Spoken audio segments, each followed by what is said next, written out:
ओम शांति शांति। शिव शक्तियाँ आ गई धरती पे, शिव शक्तियाँ आ गई। वो दुर्गा बन दुर्गुणों को मिटाए, वो काली बन सब कलंक हटाए, वो संतोषी संतुष्ट बना रही है, वो लक्ष्मी बनकर ज्ञान धन को लुटाए, वो सरस्वती बन ज्ञान वीणा सुनाए। शिव शक्तियाँ आ गई धरती पे, शिव शक्तियाँ आ गई। नमस्कार। नवरात्रि के इस शुभ अवसर पर आप सबका बहुत बहुत स्वागत करते हैं। आज इस मंच पर हम नव दुर्गा के बारे में बात करेंगे। नव दुर्गा यानी कि उस शक्ति के 9 रूप। हमने उसे माँ के रूप में पुकारा, उसे शिव शक्ति के रूप में देखा। अपने जीवन के हर कल्प में, हर कार्य में हमने उसे पुकार कर अपने जीवन को बेहतर बनाने का प्रयत्न किया।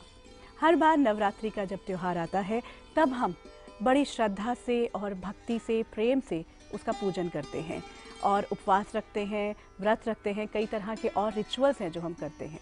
लेकिन फिर हर बार की तरह कुछ सवाल मन में उठते हैं कि क्या है इन सब का अर्थ। पंडित जी और परिवार के बड़े बताते तो आए हैं, लेकिन फिर भी कुछ कुछ सवाल रह जाते हैं।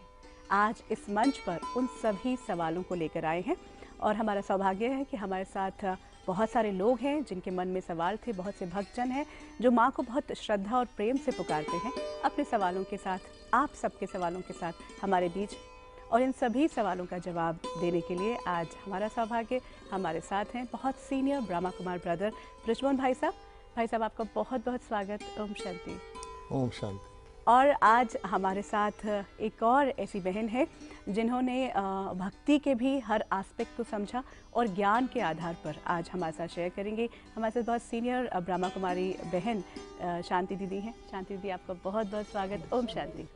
हम हर त्यौहार को उल्लास और उत्सव से मनाते हैं, लेकिन जैसे ही नवरात्रि की बात आती है एक अलग सा जुड़ाव महसूस करते हैं। जब माँ की बात आती है तो उससे फिर रात्रि शब्द क्यों जुड़ जाता है?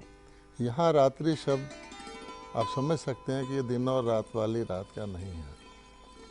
यहाँ अभिप्राय है अज्ञान अंधकार की रात्रि। जो शास्त्र कथा है उसके अनुसार ये पर्व शुरू कब हुआ, जब कहा जाता है कि पिछली चतुर्युगी खत्म हो गई थी, अंधकार था, विनाश का टाइम था, उस समय ये नवरात्रि का पर्व शुरू हुआ।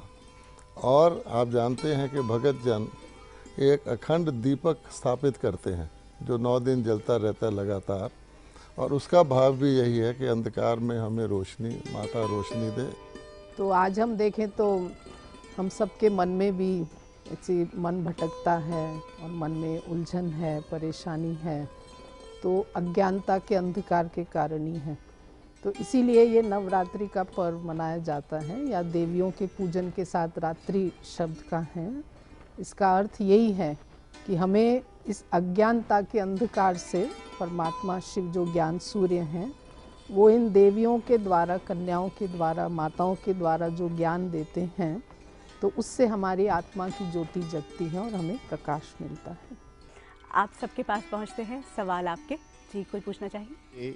ये अष्टभुजाएं जो हम कहते हैं, अष्टभुजाएं हैं और उसमें 8 वेपन्स हैं या और दूसरी चीज़ें हैं, तो उनकी सिग्निफिकेंस एक समाज में फैले हुए जो भ्रष्टाचार या दूसरे इविल्स हैं और उनके सॉल्यूशन, इनके अलावा भी कुछ और है? कृपया मार्गदर्शन करें। ये वास्तव में ये अष्ट शक्तियों का प्रतीक है, क्योंकि ये तो हम समझ सकते हैं कि किसी भी साधारण मनुष्य या स्त्री के भी, नर या नारी की 8 भुजाएं नहीं हो सकती हैं, लेकिन ये सिंबॉलिक है। तो परमात्मा शिव से योग लगाकर जिन्होंने भी, जिन आत्माओं ने अष्ट शक्ति प्राप्त की, तो जिसमें समाने की शक्ति है, समस्याओं को सामना करने की शक्ति है, सहन शक्ति है, सहयोग की शक्ति है, स्नेह की शक्ति है, जिन शक्तियों की हमें अपने जीवन में हर परिस्थिति में, भिन्न भिन्न परिस्थिति में आवश्यकता होती है। तो कहा भी जाता है योग से सिद्धि प्राप्त होती है। तो योग अर्थात परमात्मा से लिंक जोड़कर, संबंध जोड़कर इन्होंने भी ये सिद्धियां प्राप्त की। तो वो अष्ट शक्तियां, वो अष्ट भुजाओं के रूप में दिखाई हैं। क्योंकि जो भी हमारे जैसे मददगार होते हैं, सहयोगी होते हैं, तो हम कहते हैं ये हमारे हैंड्स हैं, कोई राइट हैंड है, कोई लेफ्ट हैंड है, जैसा होता है। तो हैंड्स मतलब जो हमें सहयोग देते हैं, तो इसीलिए भुजाओं के रूप में दिखाया है। और एक ही समय पर ये सब अस्त्र शस्त्र भी अलंकार के रूप में दिखाए हैं। तो दो हाथ में तो इतने अस्त्र शस्त्र उठाना मुश्किल है, तो इसीलिए सब 8 अस्त्र शस्त्र जो ज्ञान के ही सिंबॉलिक हैं, ज्ञान के अस्त्र शस्त्र हैं। क्योंकि हमें ज्ञान की शक्ति से ही असुरों को ख़त्म करना है। असुर भी हमारे अंदर ही हैं, मन में हैं। तो उन असुरों का विनाश, क्योंकि इन देवियों ने कोई हिंसा तो की नहीं, ये तो हम समझ सकते हैं। देवताओं के लिए कहते हैं अहिंसा परमो धर्म, तो अहिंसा तो उनका परम धर्म है। और प्रेम की जैसी मूर्ति हैं वो, इसीलिए सब उनको माँ भी कह के पुकारते हैं।